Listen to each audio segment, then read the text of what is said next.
ఒక పాత బొమ్మ, ఒక భయంకరమైన స్వరం. ఒక్కసారి దానికి కోపం వస్తే అంతే, ఎవ్వరూ తప్పించుకోలేరు.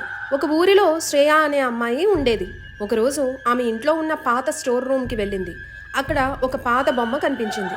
బొమ్మకు నీలి అద్దపు కళ్ళు, విరిగిపోయిన ముఖం చాలా భయంకరంగా కనిపించింది. ఆ రాత్రి పడుకున్నాక ఒక చల్లటి స్వరం వినిపించింది. శ్రేయ, నాతో ఆడు అని వినిపించింది. ఆ మాటలకు భయంతో శ్రేయ కంబలి కింద దాక్కుంది. పొద్దున్నే అమ్మా నాన్నలకి చెప్పినా వాళ్ళు నవ్వి ఊరుకున్నారు. కానీ ఆ రాత్రి మళ్ళీ అదే స్వరం.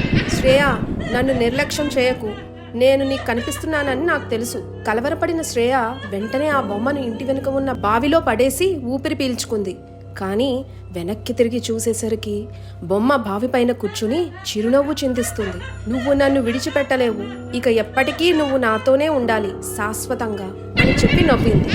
సబ్స్క్రైబ్ చేయండి మరిన్ని భయంకరమైన కథల కోసం. కామెంట్లో చెప్పండి, మీ ఇంట్లో ఇలాంటి బొమ్మలు ఏమైనా ఉన్నాయా?